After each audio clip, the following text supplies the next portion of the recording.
Hello there and welcome to the Sleepy Alchemist. Tonight, we drift back to a medieval tower where candlelight flickers and shadows stretch like long, tired cats. The air smells faintly of old vellum, beeswax, and that suspicious tang of something just on the edge of burning. A gentle wind taps against the small leaded window, carrying the distant toll of a monastery bell. You probably want to know this. The poor alchemist in this story has been awake for 3 nights straight, convinced that tonight will be the one when she finally cracks the code of the silent book on her table. So, before you get comfortable, take a moment to like the video and subscribe, but only if you genuinely enjoy what I do here. I always love seeing your comments pop up with your location and local time. It feels like our own little circle of wandering night owls around the globe. Now, dim the lights, maybe turn on a fan for that soft background hum, and let's ease into tonight's journey together. The tower room of the alchemist feels cramped with half-finished experiments, glass vessels huddled like gossiping nuns, coils of brass tubing, and the faint stink of sulphur. Down in the cloister, a single monk coughs, the echo reaching her ears like a reminder that life outside her obsession still moves, but she barely notices. Her ink-stained hands hover over the strange book that started this whole ordeal, a manuscript bound in plain calfskin, edges worn as if from 100 years of prayer.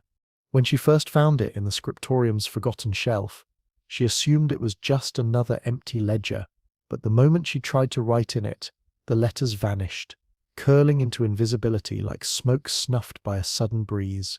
She's tried it all: heavy black iron gall ink, ground oak galls mixed with wine, even a little powdered lapis lazuli stolen from the illuminators. All fade.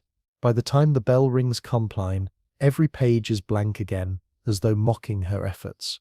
One might think this is the curse of inferior materials, but she knows better. This is a book with intention. It sits on her table like a cat pretending to sleep, occasionally catching a glint from the fire, as if winking. Historians still argue whether medieval alchemists were scientists or dreamers, and in this moment she's both. Her rational mind whispers about unknown chemical reactions, maybe some oil in the parchment reacting to pigment. Her more whimsical mind leans towards stories of grimoires that choose their authors. On the wall, a tapestry flutters, and she swears it murmurs. Perhaps it's the draught, or perhaps she's been inhaling too many alchemical fumes. After all, she has a jar of quicksilver open and a pestle sticky with honey and lead powder. A quirky little fact here: some medieval alchemists truly believed that rubbing a paste of lead and honey on one's skin could protect from evil spirits. Not highly recommended. She dips the quill again, this time slowly, savouring the scratch of feather and nib on the dry page. She writes a single word: flamma, fire. It lasts for 3 heartbeats before vanishing into nothing. She sighs so deeply that her candle sputters in sympathy. Her cat, a fat creature named Gilly, yawns from the stool and looks pointedly away, as if embarrassed by her failure. The night grows older, and the world beyond her little tower slips towards sleep. There's the faint clang of the city gate being locked for the evening, the scent of rain trying to sneak in past the shutters, and the cold touch of stone on her bare feet. She rests her forehead on the desk, just for a moment, and the whisper of parchment beneath her skin almost feels alive. Then, in a burst of stubbornness, she snaps upright and mutters to herself, "I will make you speak." Her voice is soft, almost reverent, but tinged with that edge of sarcastic exhaustion only long-time insomniacs achieve. And there, in the candle's halo, the book waits mute, smug, and utterly uncooperative. The fire in the hearth pops, sending up a brief shower of sparks. One lands on a scrap of discarded parchment and fizzles out, leaving a tiny black eye. For a fleeting moment, she wonders if perhaps this book doesn't want ink at all. Maybe it wants something else. But she shakes the thought away and rubs her temples. After all, she has a reputation as a serious scholar to maintain. The bells will ring matins long before she admits defeat. For now, the alchemist stares at the silent book, her fingers drumming lightly on the table, the candle burning lower and lower. Somewhere in the distance, thunder murmurs. Whether real or only in her tired imagination, she cannot say. The night is far from over, and the book is far from done teasing her. The candle guttered, a tiny halo of light fighting the swell of shadows along the stone walls. The alchemist squinted, leaning over the obstinate book, as if proximity might coax it into cooperation. Her eyes burned from lack of sleep, and a smear of ink decorated her left cheek like a half-hearted war paint. She tried again, because of course she did. If there was one thing her fellow scholars in the abbey whispered about her, it was that she had the tenacity of a mule in a thunderstorm. She dipped the quill, careful this time not to overload the nib, and formed the first looping letter of her name. The parchment drank the ink eagerly, dark and promising for a heartbeat, and then faded, as though swallowed by the very fibers. By the time she traced the second letter, her name was gone. She slumped back, letting the quill dangle between her fingers. "You have to be joking," she muttered to the book. Her voice bounced in the empty room, returning like a small chorus of ridicule.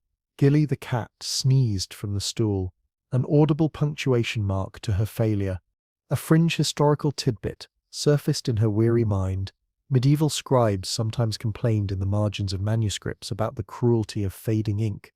One monk in the 12th century actually wrote, "I write, and I vanish. God must enjoy his little jest." She sympathized deeply with that anonymous soul tonight. With a frustrated huff, she grabbed the little brazier she used to heat her wax and shuffled closer to the table. Maybe warmth would do something. Some pigments required heat to set, after all. She'd read that certain secret inks in Constantinople would only appear after being held near flame. She waved the parchment gently over the brazier, and for a second she thought she saw the ghost of her own name glow, only to vanish again in a mocking wisp of grey. She pressed the heel of her hand against her forehead, feeling the throb of exhaustion settle between her eyes.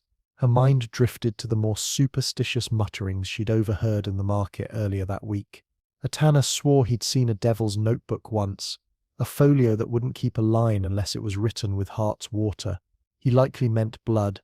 Peasants always made everything sound like a half-remembered ghost story, but the coincidence gnawed at her. Historians still argue whether such tales came from genuine occult practices, or simply reflected how common it was for people to imagine books as living, temperamental things. After all, a single spark or damp night could destroy months of work, and to medieval minds, that was practically sorcery. The alchemist drummed her fingers on the tabletop and chewed her lip. She had a small cut on her thumb from when she'd been prying open a stubborn lead jar earlier in the evening. It pulsed faintly, and a drop of crimson welled to the surface. Her gaze flicked to it, then back to the book, then back to the tiny bead of blood. "No," she whispered to herself. "That sip's dramatic, overly dramatic." And yet the book seemed to lean toward her ever so slightly, like a cat expecting milk. Instead of blood, she reached for the tools of her trade. First, a pot of gall ink, thicker and darker than the last batch. Then a quill cut fresh that morning, edges sharp and hopeful. She dipped, drew a careful line along the top of the page, and watched it disappear. She tried looping spirals, dots, even doodles of the little gargoyles that lined the monastery roof. Each mark faded faster than the last, leaving only the faintest shimmer as though the page was laughing. She muttered to the empty tower, "Fine, be that way. I have all night." The hours slipped past in that peculiar way they do when failure is repetitive and stubborn. She found herself humming to keep the creeping sense of absurdity at bay. The rhythmic scratch of quill, followed by the inevitable sigh, became a strange duet. Gully snored. The tower groaned in the wind. Another quirky fact from her library readings rose up. Some medieval alchemists believed books themselves could absorb astral energy, or spiritus from their owners, and only open themselves fully after long familiarity. Perhaps, she mused wryly, this one simply required more of her soul than she was currently inclined to provide.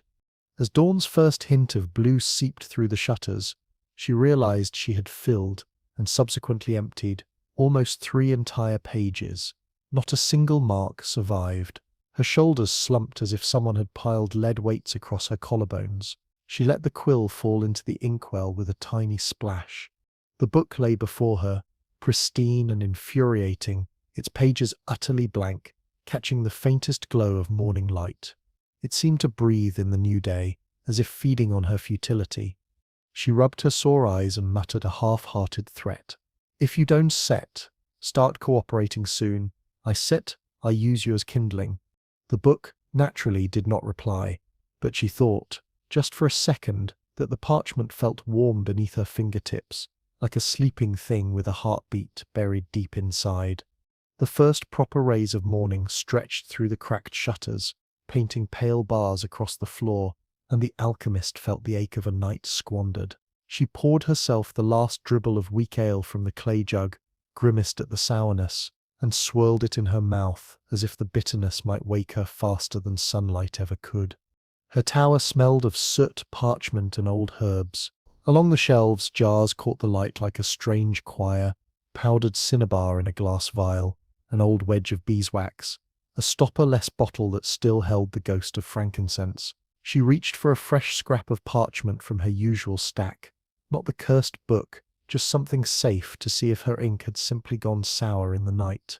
A test line held perfectly, no vanishing trick.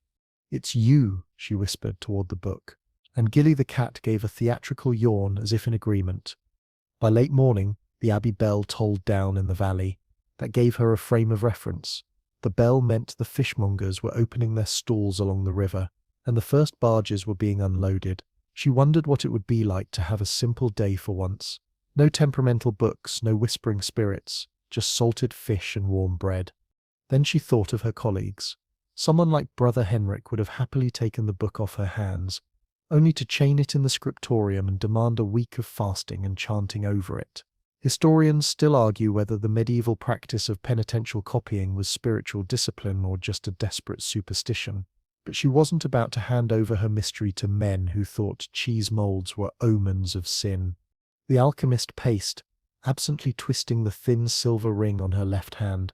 It had belonged to her mother, who claimed the ring had been made from moon-kissed silver, a poetic way of saying it was found in a market stall for half a loaf of bread. Yet, she remembered her mother pricking her thumb and dabbing a tiny drop of blood into a recipe book, swearing that the pages would always stay legible afterward. The memory pressed on her now, like the soft push of fate. She glanced toward the small cut still raw on her thumb from the night before. "Fine," she sighed to the empty room. "Let's see if old wives knew their business." She pressed the cut lightly, and a bead of red welled up, rich and glossy in the sun, with no flourish. Because any performance would feel absurd if it failed, she let the droplet touch the top of the first blank page. It soaked in instantly, vanishing like the ink had, and for a heartbeat, nothing happened. Then, faintly, the page darkened where the blood had touched. Not a stain, not quite a blot, more like ink rising from the fibers themselves, forming letters she had not written. She froze, her breath caught in her chest. The first words bloomed. "If you open me, I open you." Her throat went dry. She traced the letters with a trembling fingertip, half expecting them to fade as the ink had, but they clung, defiant, as if the parchment had finally recognized her. A mainstream historical fact flickered in her mind in the 14th century. Some European texts were indeed written with human blood, not for occult purposes, but as desperate attempts to make indelible records. Blood-bound iron naturally, creating a faint ferric ink. Scholars in Florence discovered ledgers that bore the distinct brownish tint centuries later. But the letters on this page were fresh, dark, and alive. They curved in a script she did not recognize, angular yet fluid, reminiscent of Arabic meeting Latin. She muttered aloud, "Either I septum hallucinating, or breakfast is going to have to wait." The book continued writing, "Do not fear the vanishing. I am not a ledger. I am a mirror. Your hand cannot command me. Your pulse may." She glanced at Gilly, who was now fully awake, staring at the moving letters with a suspicion only cats can manage. "Historians would pay for this," she said under her breath. "If I survive long enough to tell them." A fringe tidbit popped into her thoughts, half remembered from a strange little compendium about unusual monastic practices. A note claimed that some Carthusian monks believed books could be fed with human essence, and would in turn guard their owner from spiritual attack. No evidence ever surfaced beyond scribbled warnings, and historians still argue whether it was a metaphor for meditative study or literal belief. She watched the letters pause, then snake forward again. "Feed me, and I will remember for you. Feed me, and I will burn for you. The phrase burn for you made her glance nervously at the brazier. Still smouldering from the night before, she nudged it farther away from the book, just in case the thing decided to take its promise literally. Something about this moment felt like standing at the edge of a cliff and choosing whether to jump or retreat. Her whole life had been spent on the borders of what abbots called dangerous curiosity. If she followed this book's instructions, she was stepping squarely into the domain of stories that ended with whispered warnings in taverns. But then the letters faded, only partially this time, and new ones unfurled. The ink of the world will fail, the ink of life will not begin. The alchemist leaned back, suddenly aware of the wild flutter in her chest. She laughed softly, the sound equal parts nerves and exhilaration. "All right," she whispered, dipping her finger toward the cut again. "Let's see where this goes, my hungry little friend." The tower air had shifted, barely perceptible, but there, dust motes now floated with deliberate grace, as if the book's awakening had slowed the rhythm of the room. The alchemist dipped her head toward the page, a second bead of blood rolling from the small cut. It landed with the tiniest plick, and the parchment inhaled it greedily. Words bloomed in an arc. "Your life threads ink, your memory threads fire. Show me the day you feared the most." She blinked. The alchemist had not been asked for a memory in years, not even by the priests who came sniffing around every spring to see if she still skirted heresy. But the book's request stirred that corner of her chest where old images sat like spiders in a web. "I'm not sure you're going to like that day," she murmured, rubbing the bridge of her nose. Gilly offered a slow blink in response, which she chose to interpret as feline consent. She shut her eyes and let herself tumble backward into memory. She was 19 again, standing under the collapsed roof of her mentor's laboratory, after a fire that should have been impossible. In those days, she believed alchemy was nothing but study and patience, mixing lead and copper under the right signs, heating, distilling, hoping for the silver dew of transformation. Yet one night, a single spark had met a trail of spilled spirits, and the room erupted. She still remembered the taste of ash in her mouth, and the ringing in her ears, and she remembered the quiet afterward, punctuated by the distant tolling of the city's night watch bell. Her mentor never returned from that fire. People whispered it was punishment from heaven. She never argued. Some myths are safer unbroken. The book responded before she had even opened her eyes. "The night of fear is the ink I wanted. Hold it, and you will hold me." She felt her hands tremble. There was power here, yes, but also something unsettlingly intimate. Medieval people spoke often of relics, of bones and hair and fingernails holding a person's essence. But this book, this thing, wanted her story as much as her blood. A mainstream historical fact bubbled up. Medieval Europe considered blood not only sacred but contractual. Kings sealed oaths with cuts to the palm. Some knights swore brotherhood by mingling blood.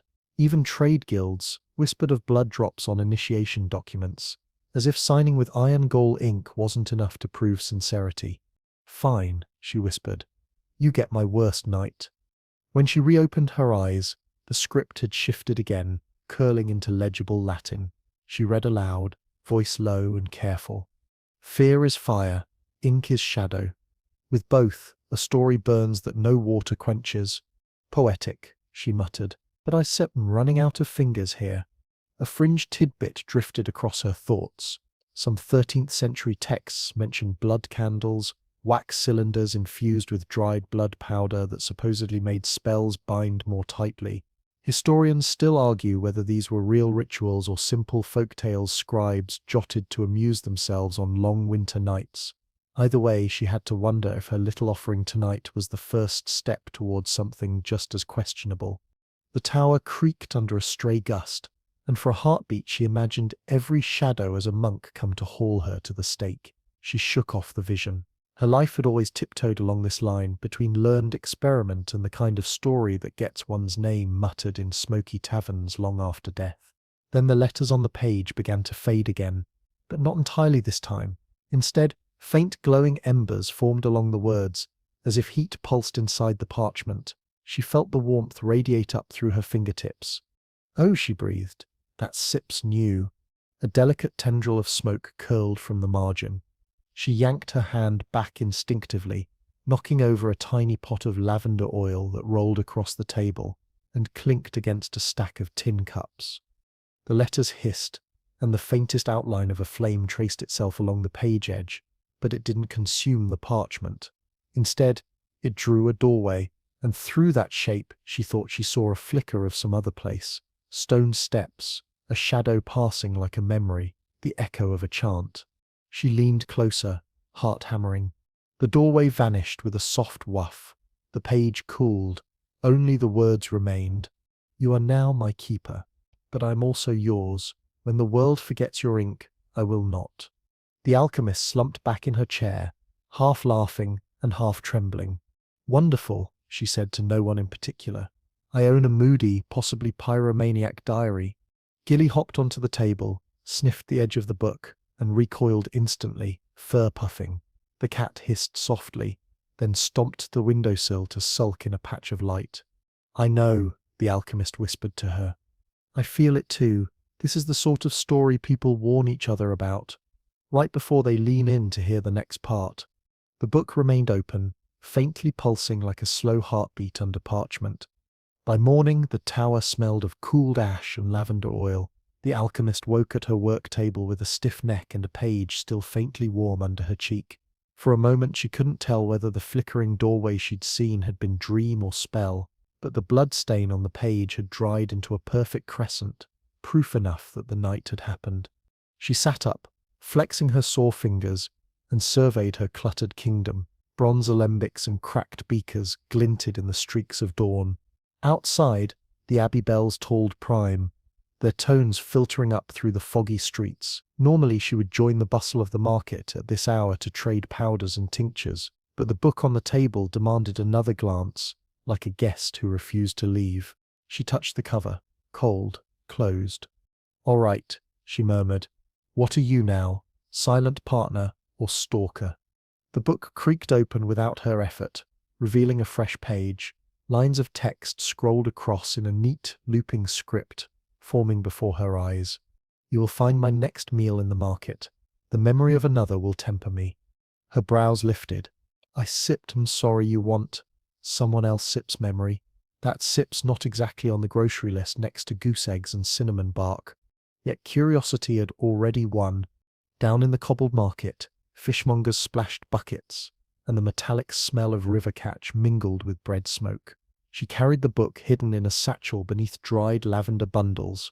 Crowds flowed around her, merchants shouting prices, a child tugging at a mother's apron, a piglet on a rope squealing its protest against commerce. She spotted Brother Armand, hunched near the spice stall, sniffing cloves like a man inhaling sermons. He was the abbey's unofficial historian, a man who believed any secret could be solved by thumbing old manuscripts while muttering prayers. He had once borrowed her copy of De Mineralibus and returned it with 3 new notes arguing about the existence of salamanders in flame. Morning, she said. He squinted. I see you survived another night in that draughty tower. Heard any devils whispering? Only the usual, she said, playing it off with a sleepy grin. A mainstream historical fact flashed through her mind. Markets like this were lifelines for medieval cities, not just for food but for gossip and information. Scholars often loitered at spice tables because rare imports like saffron or pepper carried stories with them, tales of caravans, bandits, and wars in places most townsfolk would never see. The book in her satchel pulsed once, almost like a heartbeat. She felt heat radiate through the cloth. Oh, don't you dare, she muttered. A fringe tidbit came to her lips automatically, as if the book nudged her thoughts. Some chroniclers claimed that markets could absorb the emotions of their busiest hours, leaving ghost whispers after dusk. Historians still argue whether these reports reflected supernatural belief or simply the human mind trying to rationalize echoes and shadows. She brushed fingers against the satchel. You want a memory? Fine, take the market sips. The next moment felt like leaning over a balcony without a railing. A faint pull ran from her hand into the leather bag. Around her, colours dulled, and voices slowed to honeyed drawls. She felt the weight of centuries pressing down, as if every bargain, quarrel, and stolen kiss in this square whispered at once. Then it snapped back. The book was still, Her pulse wasn't sit. She ducked into an alley, flipped the cover, and saw words already scrawling. "We have tasted the bustle. It will help me remember. Tonight, fire me again." She huffed. "I didn't think we sit become a culinary duo, but sure, taste the bustle, why not?" A pair of rats scurried past, dragging a chicken bone like a treasure. She watched them vanish under a barrel and thought of her mentor again. How he used to say that alchemy was mostly about listening. Listen to the metal, listen to the fire, even listen to the rats. They know the paths you do not. She headed back to the tower with her satchel swinging and a tangle of questions brewing. By evening, she had prepared her fire pit with a fresh brick of charcoal, a pinch of saltpeter, and the drizzled remainder of the lavender oil.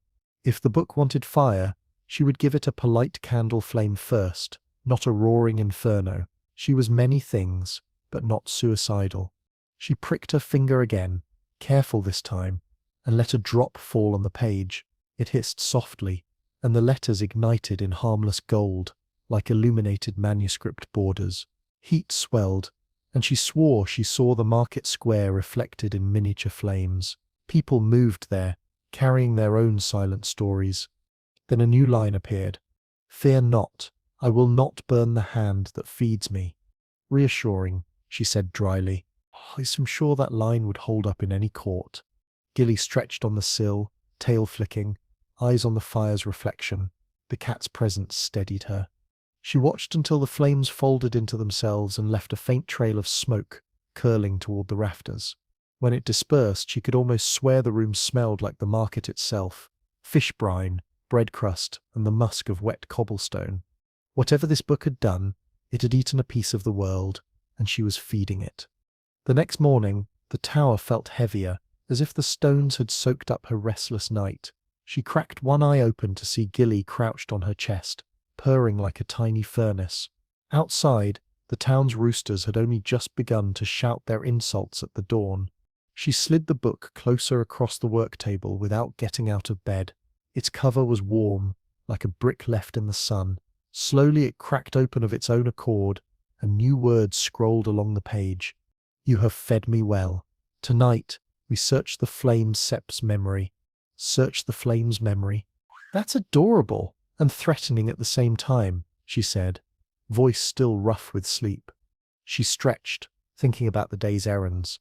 Medieval life wasn't all about cosmic mystery.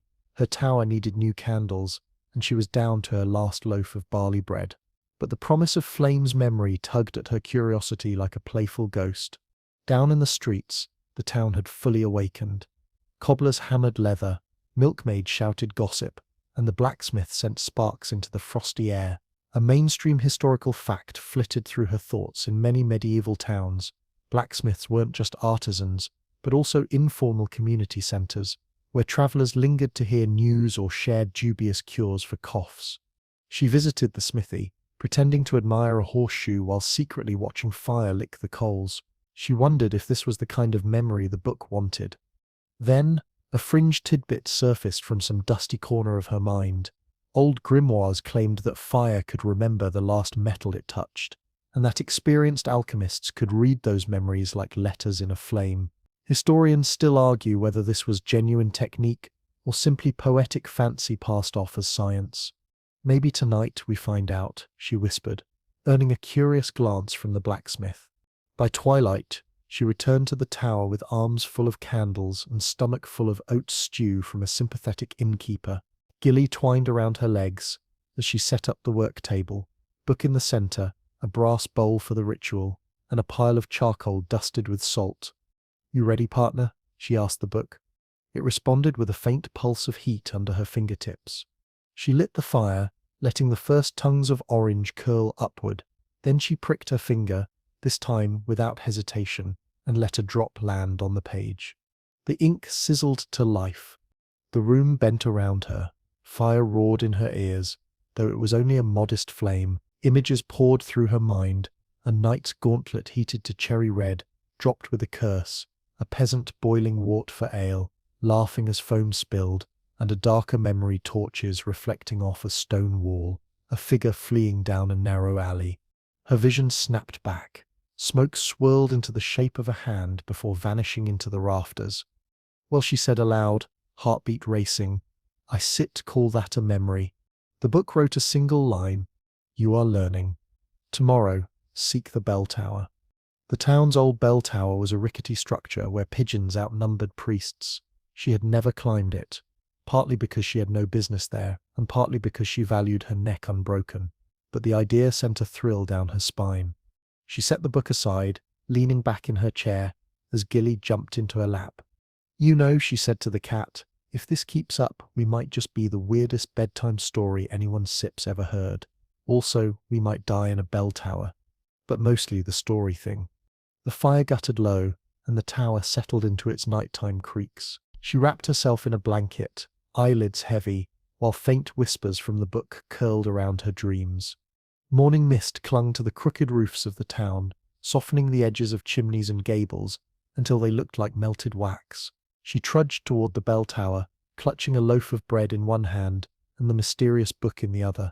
Gilly, ever the accomplice, trotted behind her with the determination of a cat who believed pigeons might be on the agenda.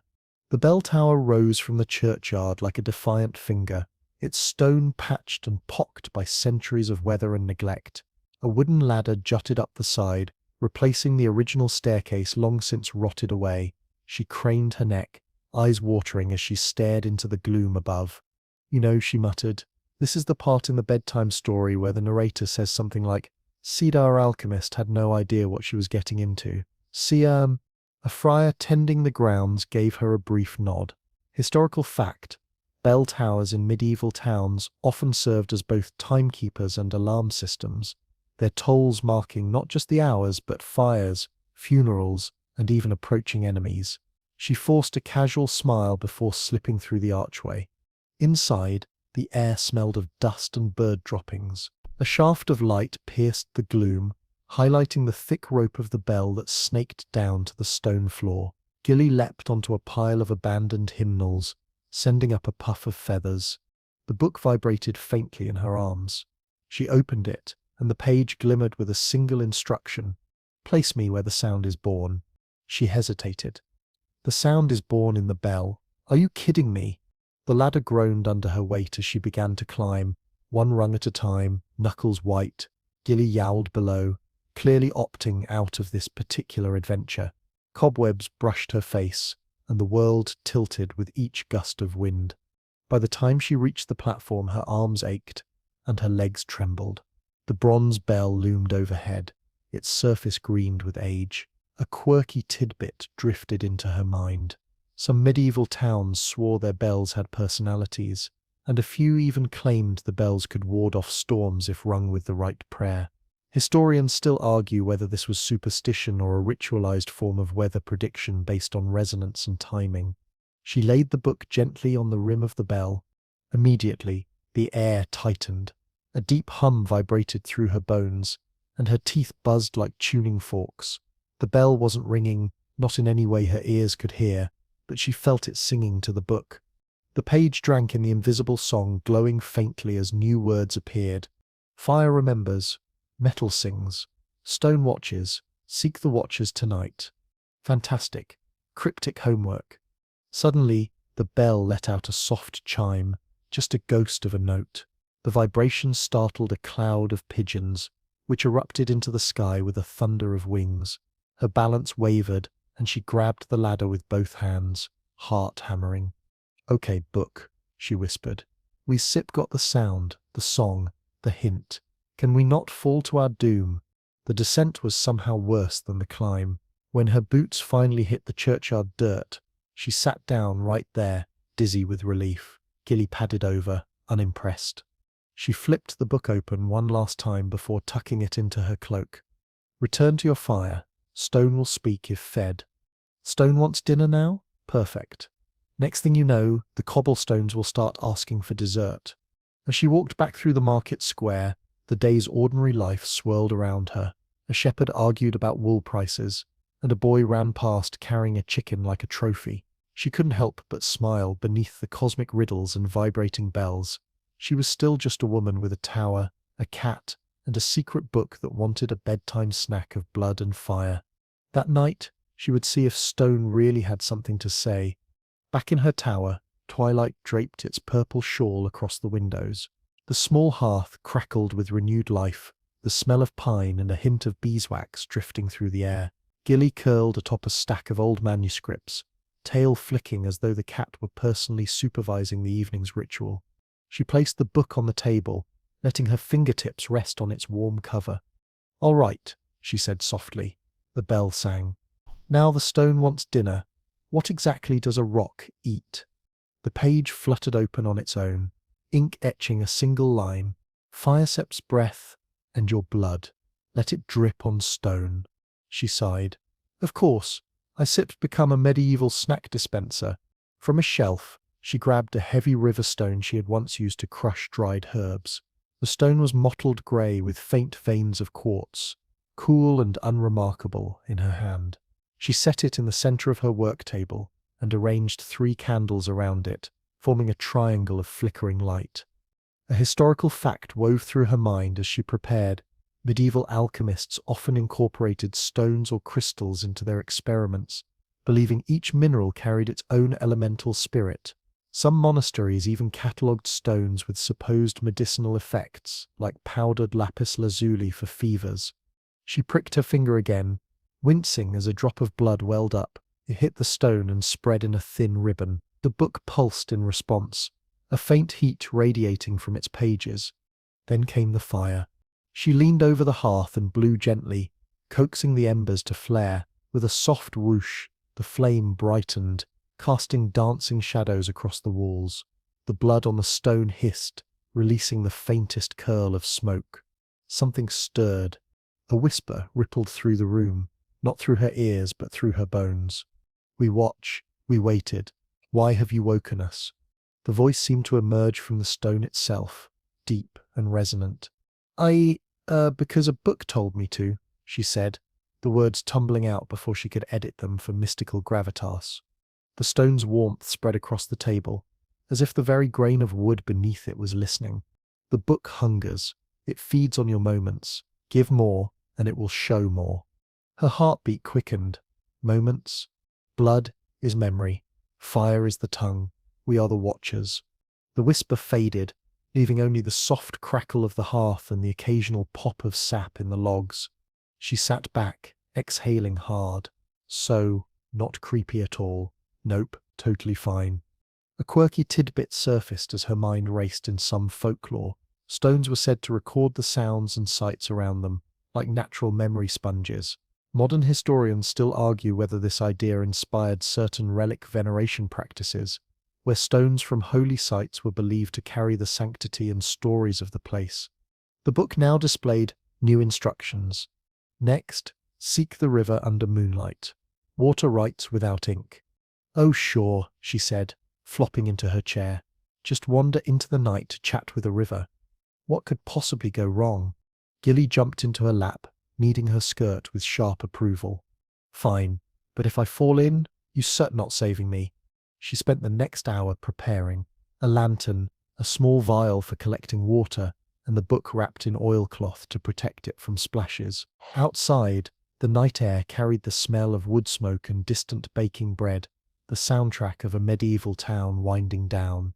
By the time the moon rose, silver and fat, she was picking her way down the narrow path to the river, her lantern bobbing like a firefly. She glanced back once at her tower, a lone candle glowing in the high window, then pressed forward into the whispering dark. The river awaited.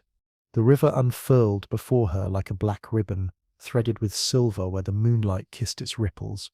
Reeds rustled along the banks, and the cool night air carried a faint metallic tang, water, mud, and the suggestion of distant smithies cooling their irons in the shallows. Gilly, despite her general disdain for wet environments, padded alongside, pausing occasionally to swat at moths orbiting the lantern glow. She crouched near the edge, letting the book rest in her lap. The river whispered in a language older than the cobbled streets behind her. "All right," she murmured. "Water rights without ink. Show me how that works before a fish steals my toes." The book flipped a page on its own, words blooming in moonlit silver. "Submerge me. Let the current speak." "Of course. Hope you like baths. Hope you like baths. She knelt and dipped the book into the river, just enough for the current to tickle the edges of the pages. For a heartbeat, nothing happened. Then a faint glow pulsed through the water, curling outward in a spiral. Fish scattered in glimmers of silver, and a heron standing on the far bank cocked its head in what she swore was judgment. Historical fact: many medieval towns built mills and tanneries along rivers, and some rivers were thought to possess spirits that governed fertility, weather, or trade luck. It was not uncommon for townsfolk to throw small offerings, bread, coins, or even flowers into the current to grease the water's mood, as one monk had once snidely written. Beneath the glow, letters formed across the wet page, like ripples hardening into script. Blood woke stone, stone heard fire, fire sang bell. Now river will carry your promise. Promise of what? Free laundry service? She muttered, watching her breath cloud in the chill. The current seemed to thrum against her hands. She felt an odd pull in her chest, as if the river wanted to pluck a thread of herself and drag it downstream. Instinctively, she pricked her finger again, letting a bead of blood mingle with the water. The reaction was instant. A ring of pale light swelled out across the surface, and for a fleeting moment she saw shapes moving within the water, not fish, but the suggestion of faces, all gazing upward through the liquid veil. Promise you will finish what we began, the river whispered, a soft rumble like a drum played underwater. I promise, she said, though a part of her wanted to add, as long as it doesn't involve drowning.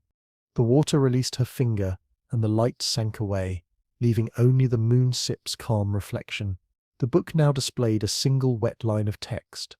Return before dawn. The watchers will open the gate. She shivered, not entirely from cold. Great.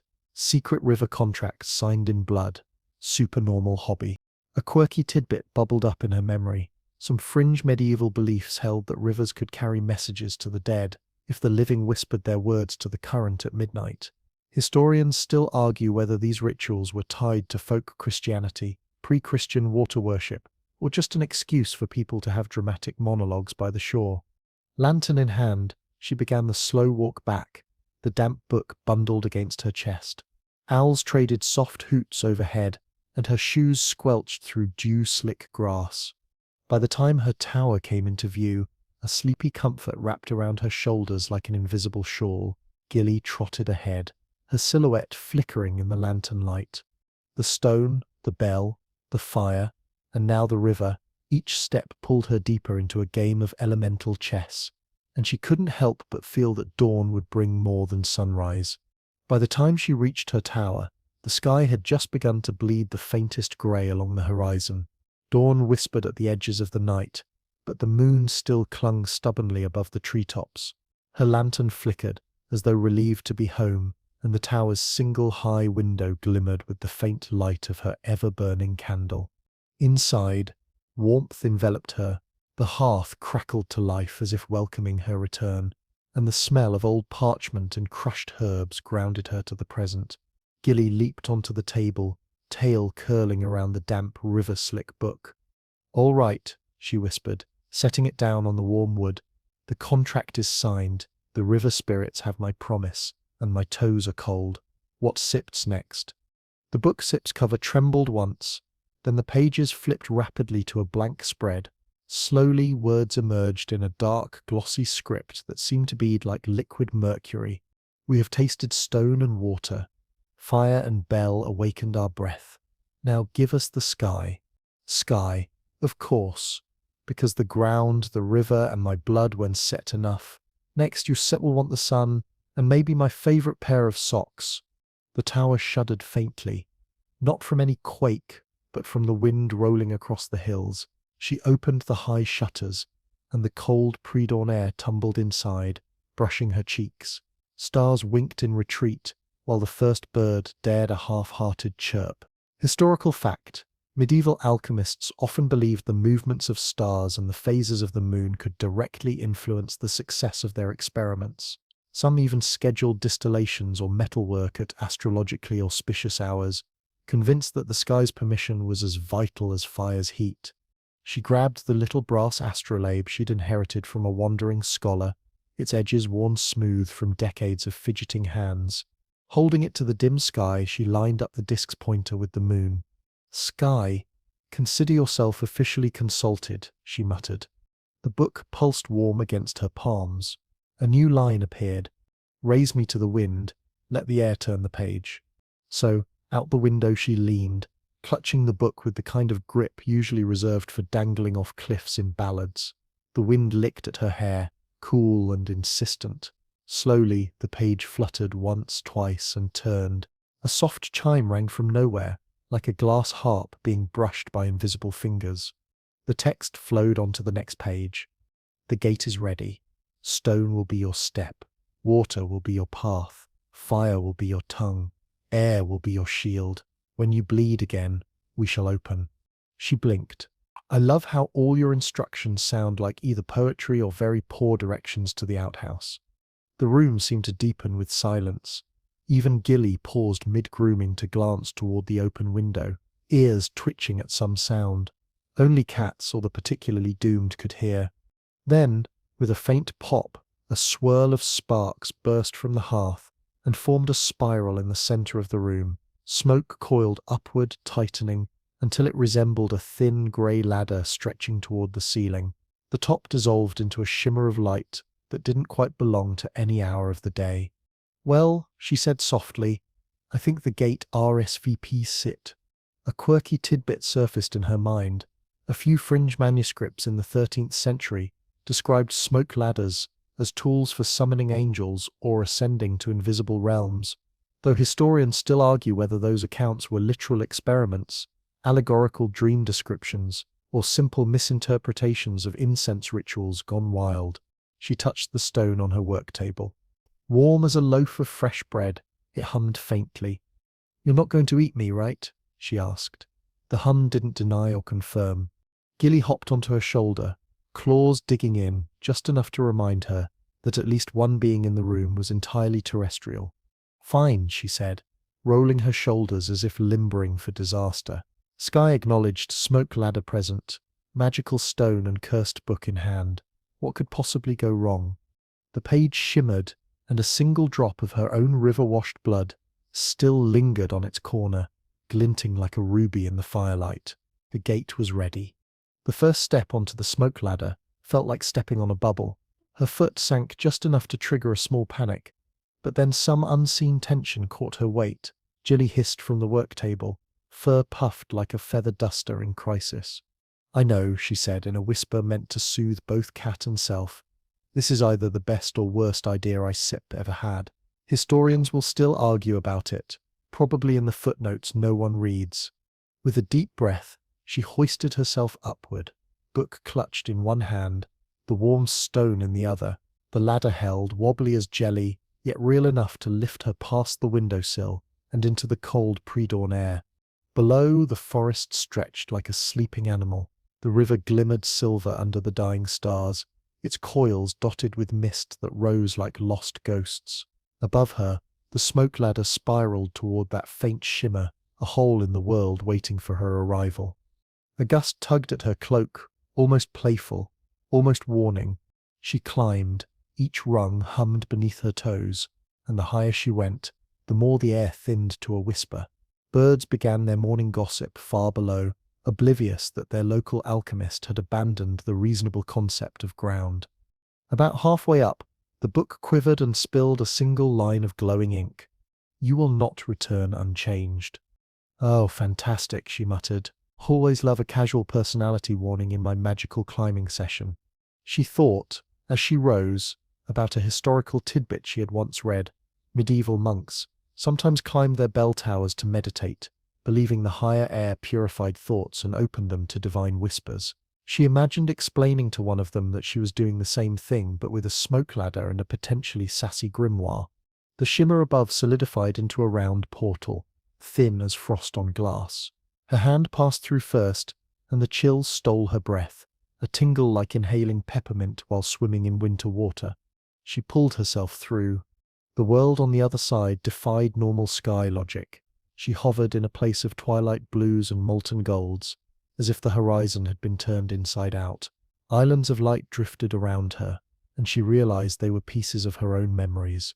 The creak of the tower stair, the scent of rose oil on her old teacher's hands, the bell's echo across the riverbank. Then the book grew warm and heavy, tugging toward one floating island shaped vaguely like a door. When she touched it, the surface rippled and unfolded into a scene she did not recognize, a medieval scriptorium, monks hunched over manuscripts, their quills scratching. But every word they wrote vanished seconds later. The abbot's frustrated sigh seemed to echo across time. The book vibrated in her hand. "This is the curse you share," it wrote in light. "Our words fade, because the world forgets the unworthy. Blood remembers. Fire remembers. Are you ready to give more?" She hesitated. The first cut had been manageable. The second might invite whatever this dimension wanted for keeps. Quirky tidbit time. She recalled that some medieval alchemists really did prick their fingers for sanguine signatures in their journals, believing blood held memory and essence. A few particularly eccentric ones even attempted to dye entire pages with it, though historians still argue whether those texts were genuine attempts at sympathetic magic, or just the results of extreme boredom during long winter months. She floated in the sky of her own mind, and the book's will, the smoke ladder swaying faintly below. Her tower, river, and all things safe felt 100 heartbeats away. "Okay," she whispered, "I sit till play along. But you better give me one heck of a bedtime story to make this worth it." The page gleamed in approval, and the shimmer door cracked open wider, a silent invitation to bleed again. The shimmer door swung wider, and she felt herself drift into its memory like stepping through warm honey. One moment, she was clinging to the smoke ladder, the wind teasing her hair into little flags of terror. The next, her feet touched polished stone that thrummed faintly beneath her boots. She stood inside the scriptorium she had glimpsed before, now solid and humming with the scent of ink and tallow. Rows of robed monks hunched over their desks, scratching diligently with quills that seemed doomed to futility. Every time a letter curled onto the parchment, it faded like mist under a sunbeam. A monk cursed under his breath, a soft, scandalized sound, and shook his quill as if the ink might congeal into obedience. Our alchemist approached one of the desks. She could see the man's weary eyes, the red rims from endless candlelight. He didn't notice her, though she was only inches away. He drew an illuminated bee, and she watched it shiver and vanish. "This is what I've been doing," she whispered, half to herself, half to the book at her side, just less organized. The book pulsed warmly, as if affirming her observation. Across its open page, a line scrolled in letters of dim ember light. "All who sought truth met the same vanishing ink. Only one voice writes through time." A shiver ran up her spine. Was it hers, or someone, or something else's? From the far end of the scriptorium, a bell tolled. It was deeper than any she had heard in her riverside tower, and it seemed to shake the walls with invisible consequence. The monks froze, quills in mid-air, one by one, their faces turned toward her, eyes milky like old glass, yet somehow fixed right on her soul. Gilly would have exploded into panicked fur if the cat had been here. Instead, our alchemist squared her shoulders and offered a wobbly wave. "Hi, big fan of books generally. Please don't do any creepy chanting." To her quiet relief, no chanting began. Instead, one monk rose and shuffled toward her. In his hands, he carried a simple knife and a square of blank vellum. He stopped an arm's length away and extended both. "Blood is memory," the book whispered in glowing script. "You already know the ritual. This place will accept you or devour you." A mainstream historical fact floated through her mind as she weighed the knife. Medieval Europe often considered bloodletting a universal cure from headaches to fevers. Some alchemists thought it purged the body of excess humors, though scholars today mostly agree it just made patients dizzy and annoyed. Still, this was no physician's SIPS procedure. "Okay, fine," she muttered, wincing as she pricked the tip of her finger. A bead of crimson welled up, and she pressed it to the offered vellum. The scriptorium reacted like a lung, exhaling after a long hold. The bell ceased, and the walls pulsed with faint golden veins of light. The ink in the monk's quills thickened instantly. One monk laughed, a brittle little sound of relief, as his words finally clung to the page. Then her own blooded page burst into tiny sparks and shot into the air, where it spun itself into a floating sentence of fire. The keeper has returned. "Excuse me," she said, pointing at her own chest. "I sit on like an unpaid internship level of magical competence." The fiery letters swirled, forming a path toward a heavy oak door she hadn't noticed before. Its iron bands were etched with odd sigils that looked suspiciously like the doodles she used to draw when her experiments failed. She had to suppress a giggle. Medieval magic was apparently not above some amateur aesthetics. Quirky tidbit. She remembered reading that some marginalia in real medieval manuscripts includes little drawings of cats, angry bishops, and even rude gestures. Historians still argue whether those were acts of humor, boredom, or secret code. Perhaps some of her doodles belonged here, after all. She stepped toward the oak door, the fire letters bobbing like cheerful guides. Her finger throbbed slightly, but the sting kept her tethered to the moment.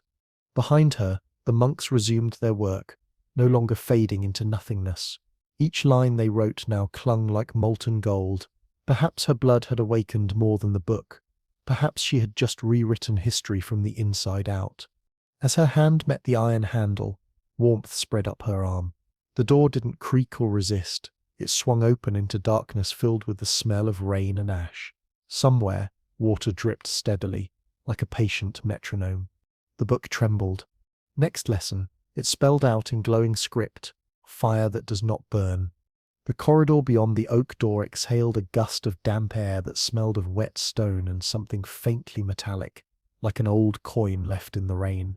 Our alchemist paused on the threshold, holding the book against her chest like a nervous child carrying a very judgmental cat. The darkness was thick enough to feel on her skin, yet she stepped in because the fire letters above the doorway floated after her, winking out one by one as if sealing her in. Her boots squelched faintly on the floor, and her fingertips brushed the wall. It was slick with condensation, each stone block like the cool side of a pillow. Somewhere ahead, the metronomic drip kept time, and she realized with a tiny flare of pride that her heartbeat had synced with it. Slow, calm, almost meditative. "Fire that does not burn," she murmured. "That sounds either super poetic or like something that will ruin my eyebrows." A gentle glow rose ahead, orange and rhythmic. She followed the curve of the passage until it opened into a circular chamber where torches floated in midair, spinning lazily like lazy planets. Their flames licked the air but gave off no heat, just a soft crackle and a faint scent of cinnamon. The alchemist tilted her head. "Okay, floating torches are very Thea. Welcome to the next level sept energy. But cinnamon? Who even?" As if to answer, a voice drifted from nowhere, low and wry. "Sentanka's memory. Memory fuels fire. This is no hearth flame." She spun, expecting a robed figure or a smug ghost, but the room was empty, except for the torches and a shallow basin at its center. It was filled with black sand that shimmered like wet ink. Carved around its rim were runes that seemed to twitch if she stared too long. She crouched by the basin, letting a trickle of sand run through her gloved fingers. It was warm, just a whisper of heat, like a sleeping cat, but didn't scorch. Mainstream historical fact time. In many medieval monasteries, fire was a sacred tool, essential for alchemy and illumination alike. Scribes used heat to prepare vellum and dry inks, while alchemists relied on carefully maintained furnaces for distillation and transmutation.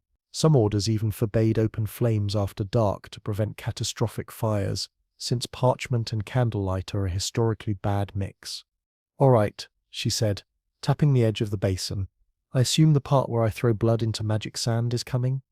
The book vibrated slightly in her hands, and an ember-like word appeared on its page. "Leap." She blinked. "Excuse me?" "Leap," it repeated, smug in glowing italics. She stood, brushed sand off her knees, and examined the torches again. They swirled in slow, hypnotic circles.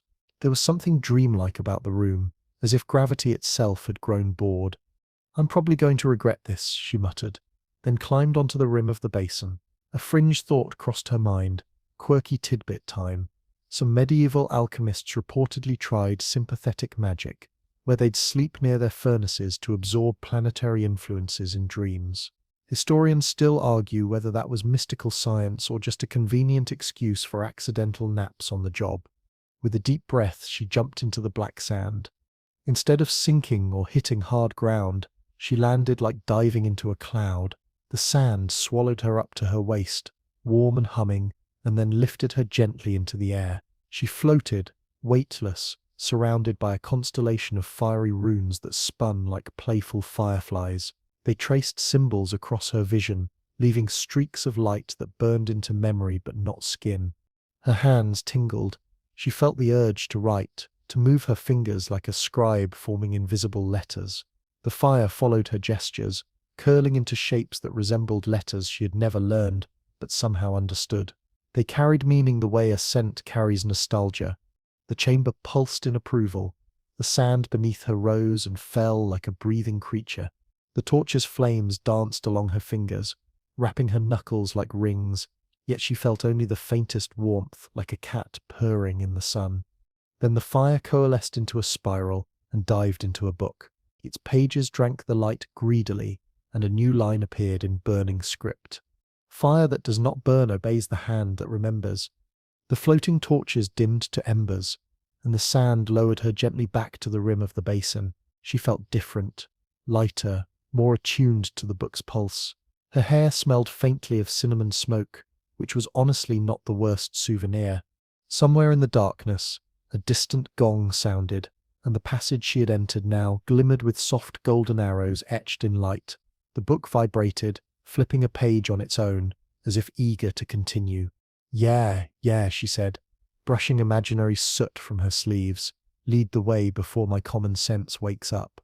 The arrows of light along the passage pulsed like a heartbeat, slow and steady, guiding her deeper into the labyrinth of stone. The alchemist trailed a hand along the wall, letting the damp coolness ground her after the cinnamon-scented fever dream of the fire room. Her boots scuffed over grit and the occasional puddle, and she muttered, "If this is how you treat visitors, your Yelp reviews must be tragic." The tunnel opened into a wide hall, lit by a source she couldn't immediately identify. It wasn't torches or candles this time. The light seemed to come from the walls themselves. Pale, pearly glow seeped through the cracks in the stone, tracing the mortar lines like veins of moonlight. She squinted, stepping closer, and realized the light was alive. Tiny luminescent insects swarmed within the seams, crawling in slow, deliberate patterns. They were like fireflies, only paler, with wings like shards of glass. Her mouth fell open in quiet awe. "Okay, you stir either adorable or the start of a horror story." One landed on her wrist. It tickled, leaving a faint smear of light like chalk dust before lifting away. She resisted the urge to flick it off. No need to start an interspecies feud underground. In the center of the hall lay a circular stone table. Around it was 7 chairs, all empty but coated in a fine layer of dust. On the table sat a single object, a quill that appeared to be made entirely of bone, its nib a delicate sliver of obsidian. It pulsed faintly, as if breathing. The book in her hands thrummed and opened to a blank page. 3 glowing words appeared. "Name what is yours." "Oh, that's cryptic. Love that for me," she murmured. She hesitated, then picked up the quill. It was surprisingly light and slightly warm, like holding a small bird. She glanced around for ink, but saw none. Her blood, she realized, was still the only ink the book accepted. With a resigned sigh, she pricked her finger on the sharp obsidian tip and watched the first ruby droplet slide down. When it hit the page, letters flared into existence. She hadn't consciously written them. Her hand just moved, tracing a name she rarely spoke aloud. It wasn't her birth name or her alchemist alias. It was the name she used only in the deepest, most secret place of selfhood. The letters glowed like molten gold for a heartbeat before fading to black. The quill vibrated and leapt from her fingers, hovering in the air. It scribbled something in a script she didn't know, then darted to the stone wall. The luminescent insects swarmed toward it, rearranging themselves into a pattern around the new text. A quiet thrill ran through her chest. It felt like the hall itself had recognized her. Mainstream historical fact. Pauses. Medieval scribes and alchemists often believed names had intrinsic power. Monks sometimes wrote in secret alphabets or ciphered sigils to hide sacred words, fearing that to expose them was to weaken them. The idea that writing could bind identity wasn't just superstition, it shaped everything from oath signatures to the mystical true names in grimoires. As she watched, the insects shifted again, forming a crude map. A dot of brighter light pulsed where she stood, and a line extended toward another point deep within the labyrinth. She tilted her head. Cool. Living GPS. Love that efficiency. Quirky tidbit time. Some fringe historians argue that certain medieval insect illustrations in bestiaries aren't naturalistic at all, but symbolic records of spirit insects said to live in crypts and scriptoriums. They supposedly guided lost monks or punished thieves of sacred texts. Historians still argue whether this was symbolic lore or a reflection of hallucinatory experiences from ergot-contaminated bread. The book zips page, darkened with a new sentence, as if inked by invisible fire. Follow the living light to the tongue of stone. She glanced at the map again. Tongue of stone? Sounds like a fun dental nightmare. The insects began to move, forming a narrow, glowing line toward the next passage. She followed, her steps echoing in the cavernous hall. As she walked, the insects ahead lit up, and those behind dimmed, creating a ribbon of light through darkness. The air grew warmer, and the faint smell of minerals filled her nose like wet chalk or a cave after rain. Water dripped somewhere in irregular patterns, the sort of sound that made time feel stretchy and slow. Her eyelids drooped involuntarily. This labyrinth was as much lullaby as trial. The glowing trail led her to a smaller chamber where the walls were slick and glossy. She touched one and realized it wasn't stone at all. It was some form of mineral deposit, smooth as a polished river pebble. From the ceiling hung long stalactites that glimmered faintly with the reflected insect light. At the center of the room stood a slab of rock, shaped eerily like a tongue rising from the floor. Its surface was split with a deep groove, as though waiting to cradle something or someone's hand. The book shivered in her grip and flipped a page on its own. New words appeared. Stone speaks when fed. She sighed, eyeing the groove. Of course it does, and of course I sipped in the vending machine. With a prick of her finger, she let a few drops of blood fall into the groove. The stone shivered and vibrated, sending ripples through the chamber floor. A low, resonant hum filled the air, so deep she felt it in her ribs more than her ears. Letters emerged along the stalactites, glowing briefly before fading. The sound was language and vibration, a prehistoric hymn. She couldn't translate the words, but the meaning pulsed in her bones. Keep going, the heart is near. The hum from the tongue-shaped stone dwindled into a whisper, leaving the alchemist in a silence that felt heavier than before, like a blanket soaked in shadows. She flexed her fingers, watching a final smear of blood vanish into the groove, and muttered, "You're welcome, by the way. Hope you at least taste like artisanal vintage." The living lights, the tiny ghostly insects, quivered and shifted, peeling away from the chamber walls. They streamed down the tunnel ahead, forming that slender glowing ribbon again, a path she had no choice but to follow. Her boots scuffed the ground, the sound swallowed almost immediately by the damp stone corridors. Every few steps she glanced back. Behind her the tongue of stone had gone still, and the faint trickle of her blood remained, a dark memory on pale rock. She tried not to imagine some medieval alchemist centuries ago doing the exact same thing, maybe right before vanishing into legend. The tunnel's incline steepened, forcing her to brace a hand against the wall for balance. Her fingers brushed over patches of something soft and fibrous. When she brought her hand to the faint glow, she realized it was a cluster of pale mushrooms, their surfaces trembling at her touch.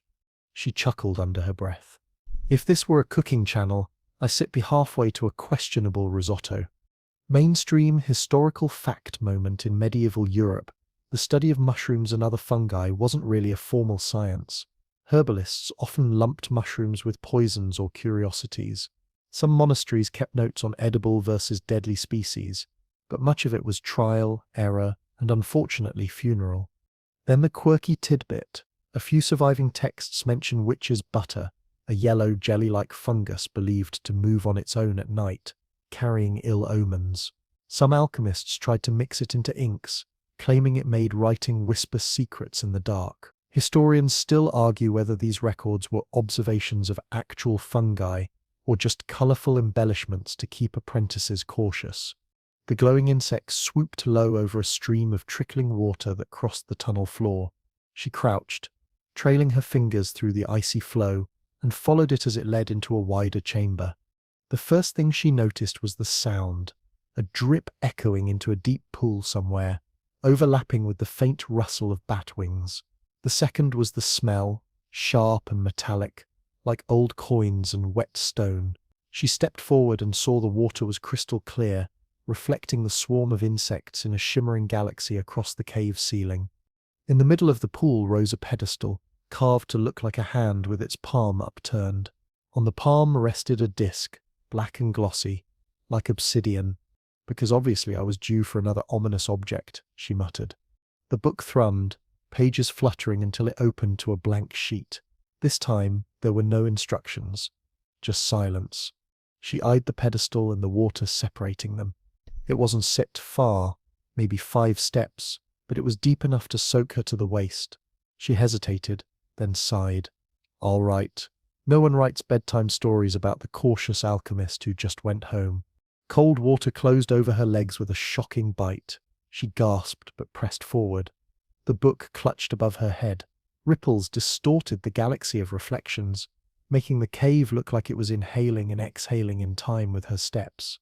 At the pedestal she reached for the disc. It was warm, unexpectedly so, and vibrated faintly in her palm.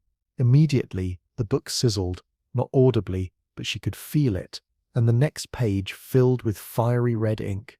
Heart of the labyrinth, hold steady. The disc pulsed, sending a tremor through her bones. For a heartbeat, she wasn't in the cave anymore. She saw a vision of a workshop lit by candlelight, shelves lined with glass alembics and copper stills.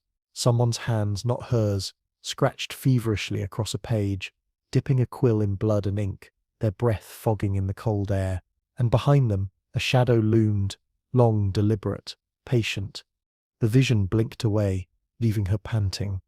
Okay, she whispered to the empty cave. You are really leaning into the horror aesthetic now. The insects spiraled overhead, arranging themselves into a circle above the pedestal.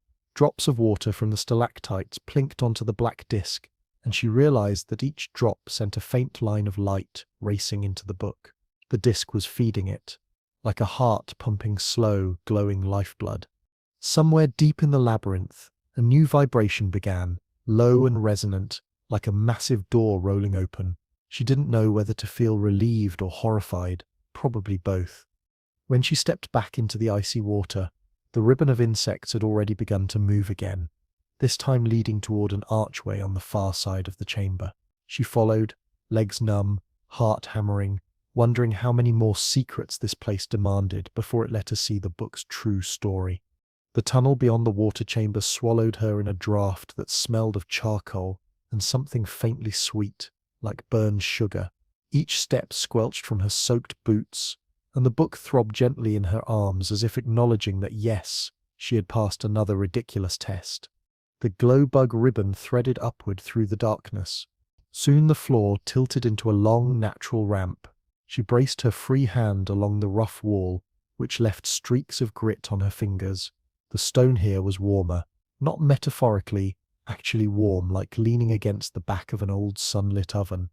Okay, she muttered. So either geothermal vent or someone up there is playing with fire. Medieval alchemists, she recalled with a sleepy sort of pride, were often the accidental geologists of their age. They noticed warm earth, mineral springs, and the stink of sulfur long before modern volcanology. Mainstream historical fact by the 13th century, alchemists and miners were known to explore hot springs and volcanic areas, seeking the fabled philosopher's sulfur, they believed essential for the magnum opus.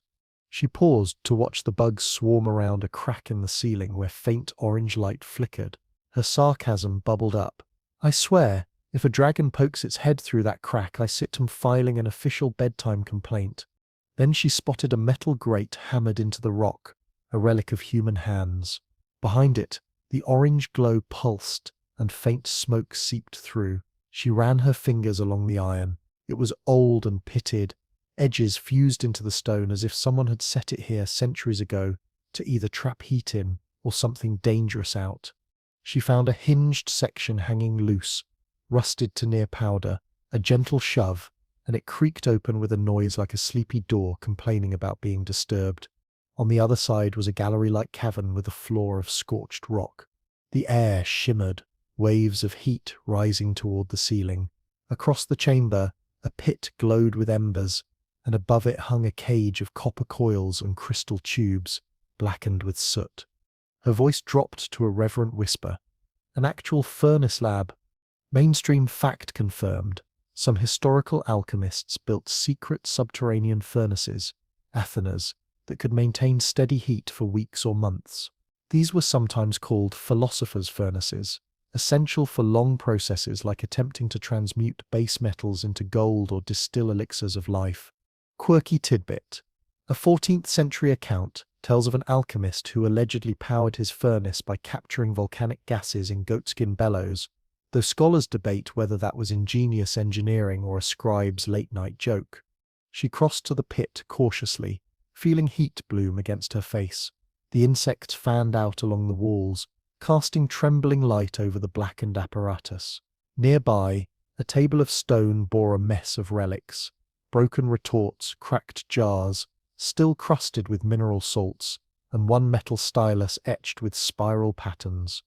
The book quivered until she set it on the table, its next blank page filled with red script. "Feed me fire, let the ink burn before the truth can stay." She glanced around. A shallow pan of coals sat at the furnace edge, embers barely alive. She picked up the stylus, dipped its tip in ash and glowing fragments, and pressed it to the page.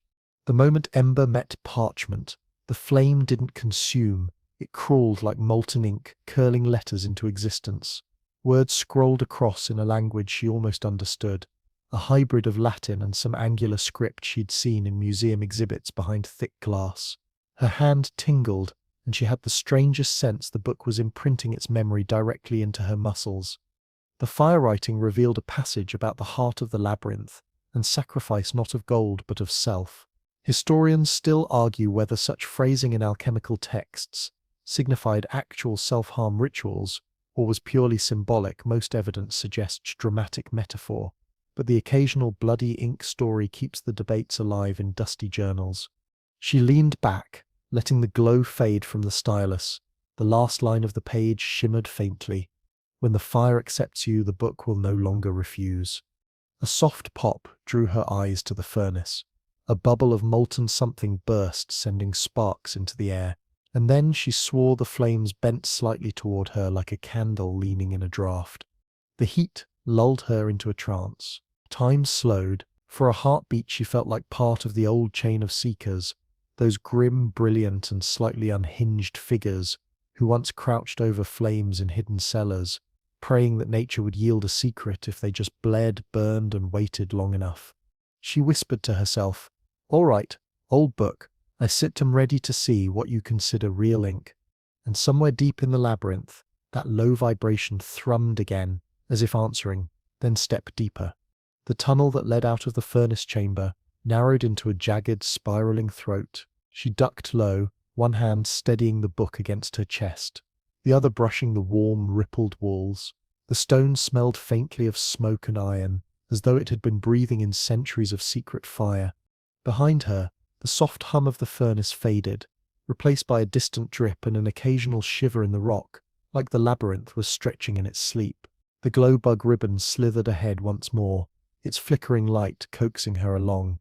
Halfway through the spiral, she paused. The air here had a metallic tang that made her tongue prickle.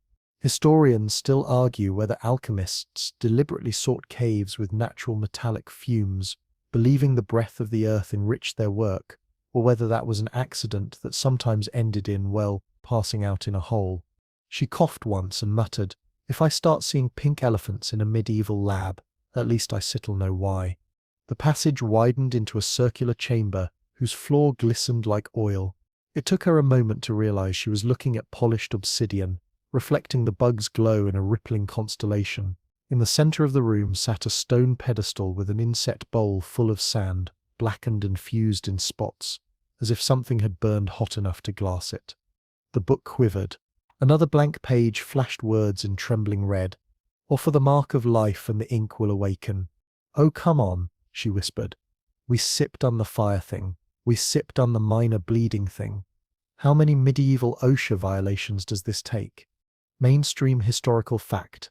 In some recorded experiments, alchemists believed mixing their own blood or bodily fluids into ink or metal solutions could imprint life essence into a transmutation attempt. Quirky tidbit. One fringe 15th century diary even claims an alchemist tried to coax a homunculus to life in an inkpot stirred with a rooster feather, though scholars mostly call that wishful barnyard thinking. She crouched beside the bowl. The sand was warm under her palm. She let one drop of blood fall from her fingertip. An earlier paper cut on the journey had reopened. The moment her blood hit, the sand hissed, tiny sparks leaping like fleas of light. A thin ribbon of smoke coiled upward, curling into the shape of letters that weren't quite Latin. She blinked, and they imprinted themselves across the blank page in the book without her even touching it. It read, "Step where you fear to step. Life follows the brave foot." Her gaze followed the reflection of the bugs across the obsidian floor. Between the scattered glints of light, a few spots seemed darker, as though something beneath the stone waited. She tested the first step. Her soul skidded a little, but the glassy rock held. One step, two. Her reflection followed, warped and wavy like she was walking across a pond of night. Then, from the far side of the room, a soft clatter echoed. She spun around. One of the insects had landed on the pedestal and vanished. The floor beneath her vibrated faintly. Then a seam of light appeared, slicing across the obsidian in a slow, radiant crack. It spider-webbed outward, outlining a spiral staircase, descending below the floor. She swallowed, the warmth from the stone creeping up through her boots like a pulse. "You're really committed to the whole secret alchemist trial thing, aren't you?" she told the book. It gave no answer except a soft exhale of warmth and a single new word inked onto the page, down. She took a deep breath, letting the heat and faint metallic taste settle into her chest, and placed her foot on the first glowing step. It sank just slightly, like stepping on the tongue of a living beast. The spiral opened below into darkness that swallowed the bug light, and she felt a mixture of fear and giddy awe that this labyrinth still had secrets even the world's nosiest historians could only dream about. She thought of those scholars arguing in dusty halls about whether such alchemists had ever left proof behind. Well, someone had, someone who had known that ink alone would never be enough. And as the obsidian stairs spiraled her downward, she whispered the oldest bedtime story truth. Curiosity always has teeth, and I sipped them about to see if they bite.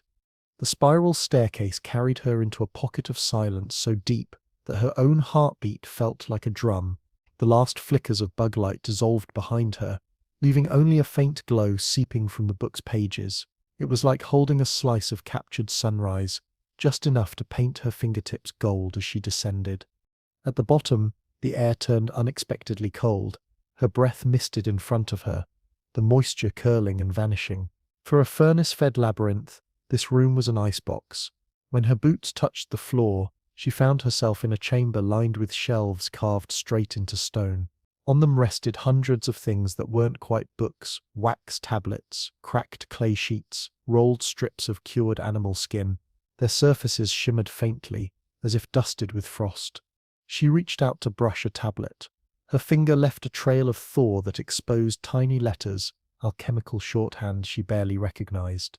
Latin in loops, with fragments of Arabic and a few glyphs she'd seen only in the margins of medieval grimoires. Historians still argue whether these polyglot notations were evidence of traveling scholars or just bored monks doodling their neighbors' alphabets. A sharp pop echoed through the chamber, and a shower of frost dropped from the ceiling like icy sand. She flinched, squinting upward. There, embedded in the dome above, were frozen conduits, thin metal pipes that might have carried liquid centuries ago. A quirky tidbit drifted through her memory. Some alchemists attempted to create cold fire rooms by channeling underground water over lead pipes, believing that extremes of temperature improved the preservation of experimental notes. Modern historians mostly call it a nice way to get hypothermia in your own basement. The book pulsed with warmth against her palms, and another line appeared on a new page. The memory of fire sleeps in frost. Wake it. Wake it. How? She whispered, teeth starting to chatter. A faint hiss answered from across the room. She followed the sound to a pedestal shaped like a human hand, stone fingers curled, palm upturned. In the center of the palm sat a black candle, unlit. Her stomach did a slow somersault. She had a pretty good guess. She pricked her finger on the page's sharp corner, just a tiny drop of blood, and smeared it across the wick. The moment she did, heat surged up her arm, and the candle burst into a slender blue flame that gave off almost no light. Instead, the frost recoiled in ripples. Shelves of tablets and scrolls warmed, and for a heartbeat, the entire chamber seemed to sigh awake. On the walls, inscriptions bled into visibility. They formed a map, a network of tunnels radiating from this room, all converging into a single circle at the bottom labeled with an elaborate sigil. The book hummed.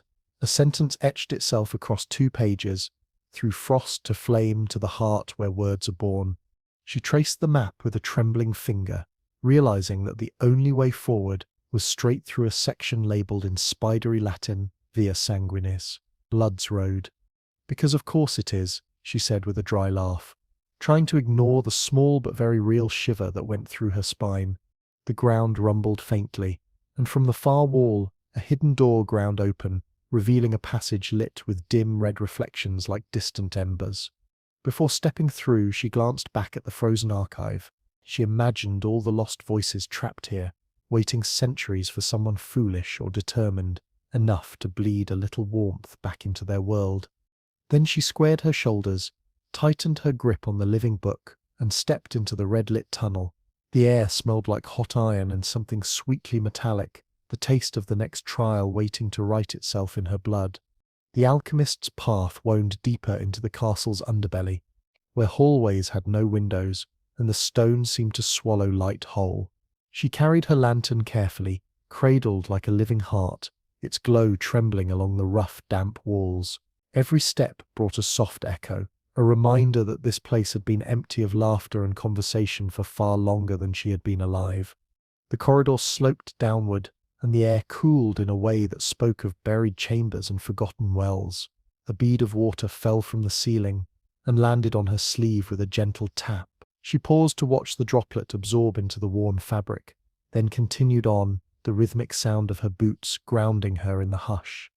Around a curve, she found an iron door braced with a timber beam, so aged it seemed part of the stone itself. She hesitated, tracing her fingertips over the carved sigils etched into the wood. They were not ominous, more like protective runes, worn by time but not forgotten. Her studies had taught her that some castles whispered in the language of symbols, spirals for renewal, circles for protection, crescents for transitions between worlds. She lifted the lantern, illuminating a crescent carved just above the latch. A passage, she murmured to herself, or a threshold. With careful effort, she nudged the timber aside and eased the iron door open. A sigh of air escaped, earthy and cold, curling around her ankles. Beyond the threshold lay a staircase spiraling down. The steps were carved directly from the stone, slick with the sheen of centuries. She descended slowly, lantern held high, and every few steps she heard the faint plink of water echoing from below. The sound mingled with the soft rasp of her breathing, creating a rhythm she unconsciously fell into. Step, breathe, drip, step, breathe, drip. After what felt like the descent into a dream, the stairs opened onto a vast circular chamber. Her lantern cast long, shifting shadows across the walls, which were lined with alcoves. In each alcove rested an object: dusty jars, fractured instruments, an empty birdcage, and startlingly, a single withered apple that had somehow resisted crumbling to dust. In the center of the chamber stood a round stone table, and atop it, a book. Its cover was so dark it seemed to drink the light, and its edges glimmered faintly as if rimmed in dew. Her heart gave a tremor. She had been searching for this very thing for months, piecing together scraps of legend that hinted at a sleeping manuscript buried in the oldest stones of the castle. She approached reverently, her boots whispering over a floor carpeted in dust. Setting the lantern on the table, she let the light spill over the book. Its surface was marked with delicate engravings of leaves and spirals, the kind of work that required infinite patience. The alchemist extended a hand, but did not touch the cover yet. She felt the stillness here, thick and almost sentient, as though the room itself was holding its breath. A memory stirred of her old mentor's words: "Some books do not want to be found. You must ask their permission, even if the answer comes in silence." She lowered herself into a kneel beside the table, closing her eyes. She inhaled the smell of stone and earth, of time and damp parchment. "I am here to read," she whispered. "I am here to learn. I will not take what is not given." When she opened her eyes, the book's cover seemed to have grown warmer in color, a faint auburn glow catching the edge where her lantern flame touched it. Encouraged, she rested her palm lightly on the cover. A shiver ran up her arm, not of cold, but recognition. It felt as if the book was alive, or perhaps as if the castle itself had acknowledged her presence. She opened the cover. Dust swirled like mist in the lamplight, and her heart skipped when she saw the pages. They were mostly blank, save for the faintest of lines, like whispers trying to take form. On the first page, a single sentence appeared as if drawn by invisible ink. "If you have found me, then you are ready to bring me to fire."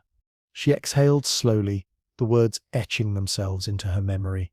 She brushed her fingers over the page, half expecting them to smear like charcoal, but they held firm. The room felt warmer now, or maybe that warmth came from within. She thought of the castle ovens, long cold but still sturdy, the perfect vessel for a careful experiment. This was what the scattered notes and half-legends had been hinting toward all along, a ritual not of destruction but awakening. She closed the book gently, securing it under her arm. Her eyes roamed the chamber one last time. In the alcoves, she noticed details she had missed before, small etchings of stars and moons, a rhythm of symbols that seemed to bless the space. The single withered apple felt less like decay and more like a sentinel, a witness to time. As she ascended the spiral staircase, the weight of the book seemed to hum faintly, a subtle vibration against her ribs. Her lantern flickered, not in protest but in rhythm, as though echoing the new heartbeat she carried. She emerged into the higher hallways, the transition from cold chamber to temperate stone, startling. The air held the faint scent of dried herbs from the workshop wing above. Her steps became lighter, more certain, her boots leaving soft marks in the dust. Outside, a thin ribbon of moonlight slipped through an arrow-slit window, painting the floor in silver. She paused there, letting the moonlight and lamplight meet, and glanced down at the book. Its dark cover now caught a subtle glimmer, as though the moon approved. For the first time that night, she allowed herself to smile, not the eager grin of triumph, but the quiet smile of someone who has stepped across a threshold they can never uncross. She continued toward the workshop, her mind whispering with new possibilities. In that moment, the castle did not feel like stone and shadow. It felt like a companion. The air hummed softly, and her footsteps echoed, not with loneliness, but with the steady rhythm of welcome. The night outside was deep and clear, stars stretched wide over the orchard, and the wind through the bare branches sang the faintest of lullabies. By the time she reached the door of her workshop, she could feel the story waiting to continue, as though each hallway had carried her closer, not just to discovery, but to rest. Somewhere, a single owl called, a reminder that the world beyond the castle still moved. But here, within this sanctuary of stone and shadow and glowing lantern light, she had found the center of her long journey. She closed the door behind her, letting the soft weight of the castle's quiet settle over her shoulders like a cloak. On her workbench, she placed the book carefully, and for the first time all night, her hands stopped trembling. The next steps would require care and courage, but for now, she simply let herself breathe, her body softening, her mind resting in the rare satisfaction of a quest truly advanced. The night held her like a cradle, and somewhere in the castle's deep heart, the stones themselves seemed to exhale. The mirrored corridor swallowed her whole, and for a fleeting moment, she felt she had stepped inside a polished ribcage made entirely of cold moonlight. Each reflection caught her movement with a fractional delay, like it needed an extra heartbeat to decide whether to follow. Her boots clicked softly against the stone, echoing in the tight space, and the faint hum of the book seemed almost bashful here. The first thing she noticed was the sound of her own breath, louder than it had any right to be. In medieval times, some monastic architects built whisper galleries into cloisters, stone curves that could carry a murmured prayer clear across the courtyard. Historians still argue whether these were designed intentionally for acoustic effects, or if they were happy accidents of medieval masonry. Whatever the case, this corridor had that same unnerving amplification. Every shuffle, every sigh came back to her doubled. Halfway down, she passed her 15th reflection, and it blinked twice when she hadn't. "Oh no, we're not doing that," she whispered. Her own whisper echoed back, but the voice that returned was wrong. It carried a slightly playful lilt, like someone mocking her. She stopped. All around her, the mirrored walls glimmered, and in one corner reflection her twin self tilted its head the opposite way. Her skin prickled. Then a fringe tidbit from some old lecture popped into her mind. A few medieval alchemists believed mirrors could trap fragments of the soul, especially if polished with silver tinctures derived from moonlight rituals. Some even slept with covered mirrors in their laboratories, fearing that the reflective surfaces would drink their vitality while they rested. She gave a weak laugh. "Yeah, well, congratulations. I'm very hydrated," she said to the reflection. The book thrummed in her hands, and a new sentence bled across the open page. "Name yourself before the glass, or be unmade." "Great," she muttered. "Public speaking, my worst nightmare, but shinier." Taking a steadying breath, she spoke her name aloud. The corridor amplified it, sending it bouncing off metal ribs. At first, nothing happened. Then her reflection in the far wall stepped forward even though she hadn't moved, its mouth twisted into a lazy grin. "You are late," it said, in her exact voice, layered with an echo that felt like cold hands pressing against her back. "Nope," she said automatically, and turned her head to check the real corridor. Empty, only reflections. She forced herself to walk forward. As she passed each mirrored panel, some reflections lagged behind, their mouths moving out of sync. One hummed a tune she didn't know. Another licked its lips as if savoring the air. The book quivered like a nervous animal, and she stroked its spine. The corridor bent into a sharp turn, and there at the end stood a single pedestal holding an inkwell. Except the inkwell was empty, dry as bone, and the quill next to it seemed to be carved from a bird she didn't recognize. Long, spiraling, iridescent as if it were dipped in oil. "Historians would fight over this thing," she whispered, because some medieval chronicles described phoenix quills capable of burning the words they wrote straight into the page. Scholars debate whether those passages were metaphorical or the result of hallucinogenic ink experiments. Seeing it here, her brain leaned heavily toward option 2, hallucinogenic reality check. The mirrored corridor behind her began to ripple, as if disturbed water had replaced the metal. A dozen of her faces turned to watch her, some grimacing, some smiling in quiet encouragement. She dipped her finger in her own blood again and let it fall into the dry inkwell. Immediately it hissed, like a droplet of water on a blacksmith's forge. The quill lifted slightly, weightless in the air, and a thin trail of red flame spiraled up its shaft. The book opened of its own accord, pages fluttering until one blank sheet waited expectantly. Her hand shook, but she grasped the quill and wrote the first word that came to mind: alive. The ink ignited, and for a split second, the mirrored corridor filled with warmth and the scent of cinnamon and copper. Her reflections all mouthed the same words silently, eyes wide, and then, one by one, they winked out, gone, leaving only smooth, empty metal behind. A deep rumble traveled through the floor. The mirrored corridor split open at the end, revealing a stairway curling upward, its stone edges flickering with residual embers from her written word. She exhaled, voice shaky. "Okay, one trial of echoes down. How many left, book?" The bookcep's page glimmered faintly and scrawled a new line. "Only fire can crown the heart."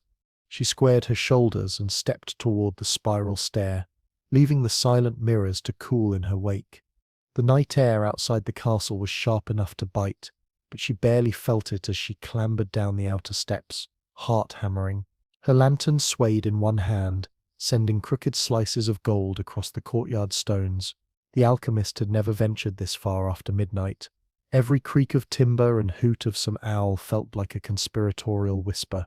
Behind her, the book muttered from inside her satchel. It wasn't in words she could make out, but more like a hissing quill, impatient, expectant. Each faint rustle reminded her of a medieval superstition.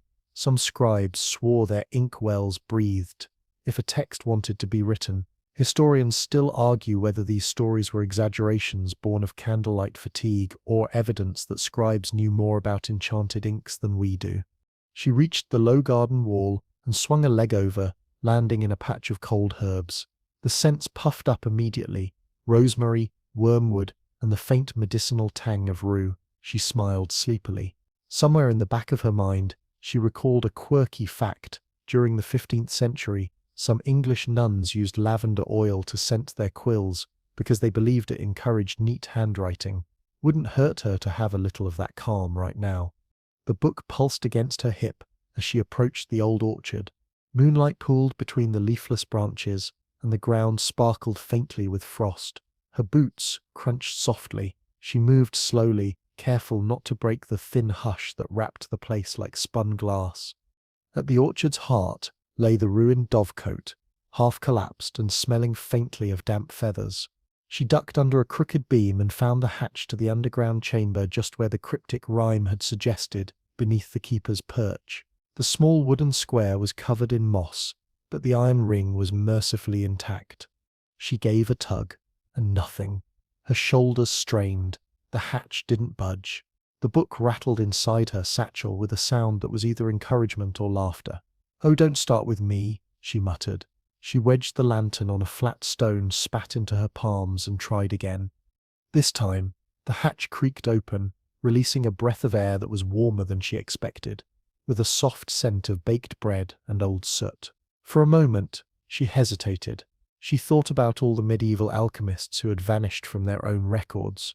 Historians still debate whether these disappearances were due to political exile, self-chosen seclusion, or in whispered stories, becoming part of their own experiments. "Well," she whispered to the frost, "if I end up as a footnote, at least let them spell my name right." She swung her legs onto the first rung of the iron ladder and descended. The metal was cold, then grew warmer the farther she went, as though heat rose from the earth itself. Her lantern light slid over old bricks and chalk symbols scrawled along the shaft, circles within circles, runes half erased by damp. A drop of water kissed her cheek. Halfway down, a bat startled awake and flitted past her ear. She nearly lost her grip. "Lovely," she said under her breath. "Guardian of secrets is a bat with a taste for drama." The book rustled in apparent agreement. At last her boots found solid ground.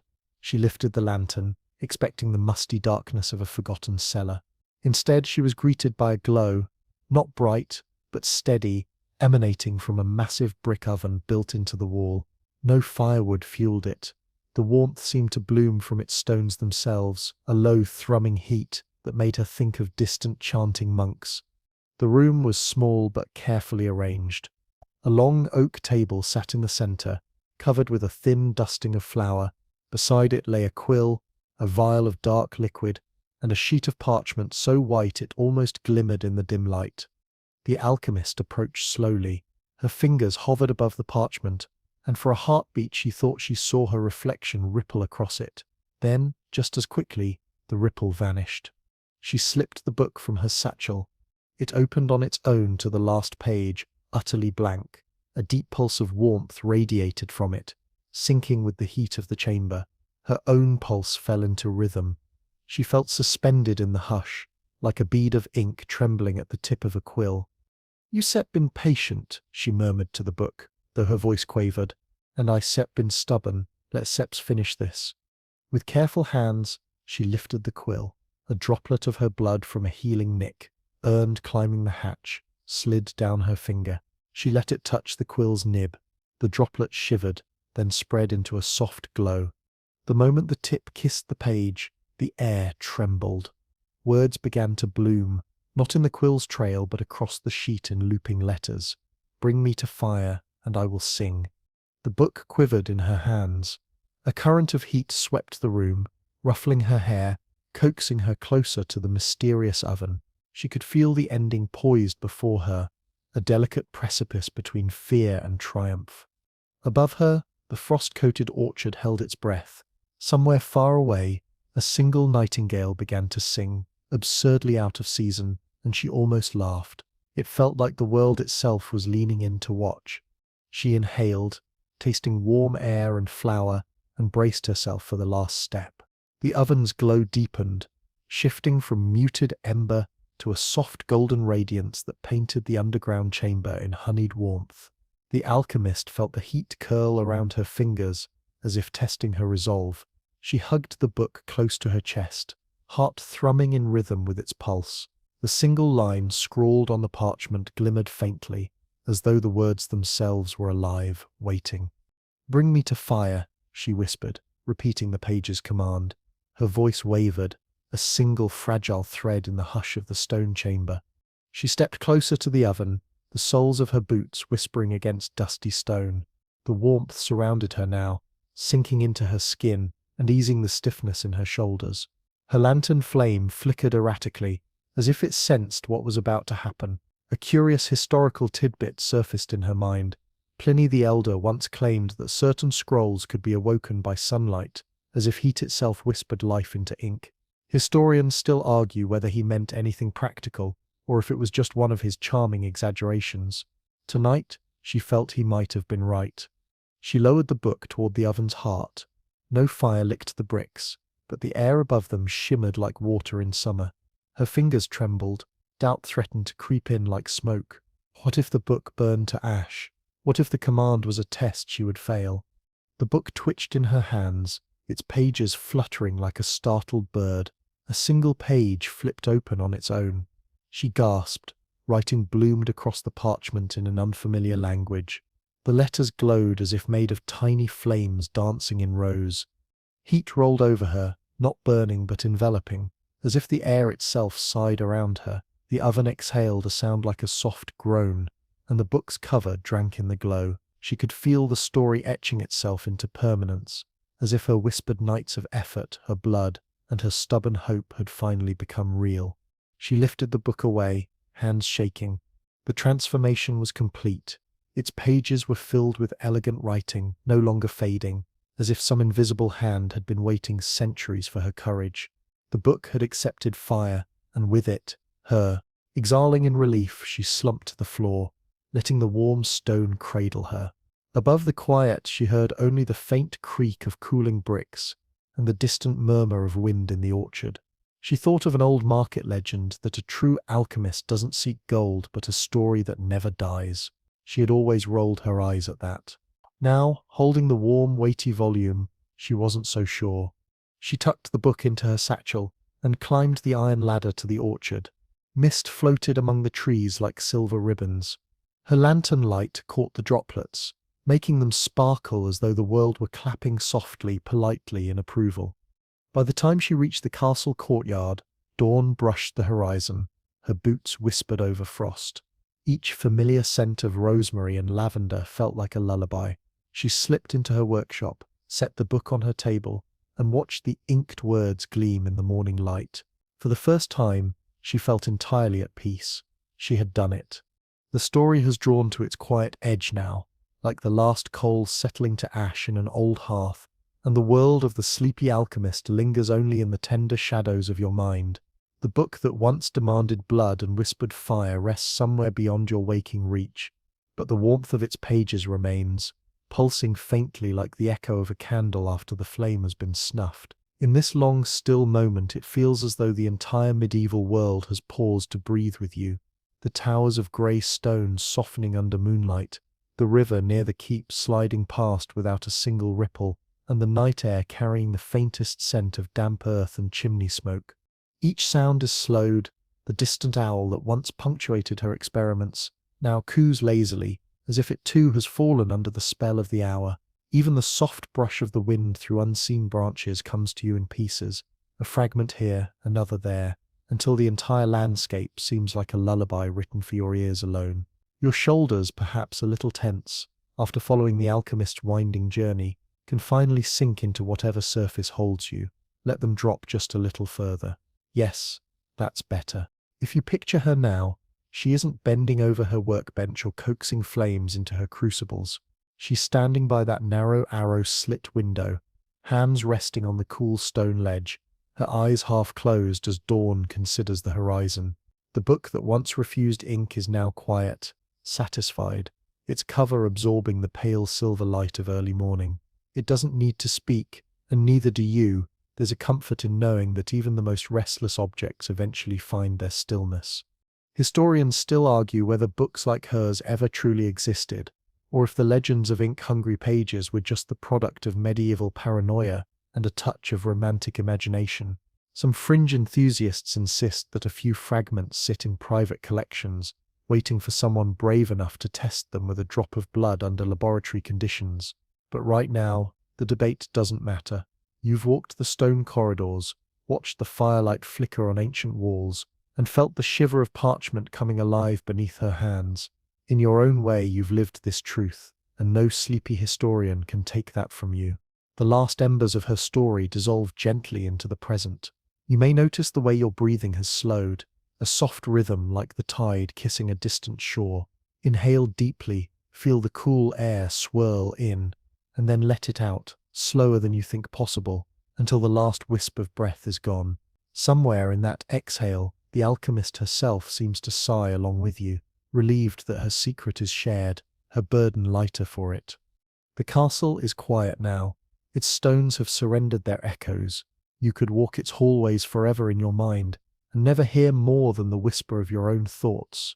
The tapestries that once caught firelight now blur into gentle patches of shadow. Even the little laboratory where she bled her story onto forbidden pages is warm and still, as if a kindly hand has laid a blanket over the memory of her work. Beyond those walls, a river glides past fields that sleep under starlight. A thin mist hovers over the water, so light that any breeze would scatter it. Yet the air tonight is devoted to stillness. No one stirs on the footbridge. No merchant, no knight, no restless page boy. The medieval world has gone to bed, and it feels as though it left the gate open for you to rest there as well. Your own thoughts, which might have been darting and curious at the beginning of this tale, are probably slower now, heavier, like leaves soaked through with evening rain. You can let them drift to the edges of your mind, gathering in a quiet little pile where they will wait until morning. None of them require your attention anymore. Not tonight. Tonight, there is only the soft slide of time and the faint afterglow of firelight. Imagine yourself stepping into that chamber one last time. The lantern is almost empty, its flame a steady gold teardrop. You run a hand along the stone wall, and it's neither cold nor rough, just the perfect temperature to remind you that you're present, but not enough to keep you awake. On the table, the grey book lies closed. If you touched it now, it might feel warmer than before, like it recognizes you, like it knows your heartbeat the way it knew hers, and yet it asks for nothing, not a word, not a drop of ink, not even a drop of blood, only your quiet companionship as you both drift toward rest. The longer you stand there in imagination, the more the edges of the room blur. The crack in the ceiling softens to nothing. The walls fade into a warm, formless darkness. And then there is only a sense of gentle floating. Your eyelids, heavier than any medieval door, want to close completely now. Let them. The story will stay with you, tucked into that mysterious space where dreams and memories trade secrets. If you listen carefully, so carefully you're almost not trying, you might still hear the faint whisper of a page turning itself in the dark. Not a demand, not a threat, just a friendly murmur, like the book is saying, "Rest now, we've told enough of each other tonight." And so the night stretches long and soft around you. The air is calm, the little fan or breeze in your room hums its low lullaby. Every muscle, every thought, every curious spark can exhale. Now, the alchemist is safe. The book is content. And you are exactly where you need to be, gliding down into the slow river of sleep, unhurried and unbothered, as if the medieval stars themselves have leaned down to guard your rest. This is where we leave her. This is where we leave the fire-kissed book. And this is where I leave you, hovering in the borderlands of sleep, knowing that nothing requires your attention anymore. All that's left is the slow slide into the softest darkness, where imagination can wander safely and the world beyond your walls can wait for another dawn. Good night and sweet dreams, my friend.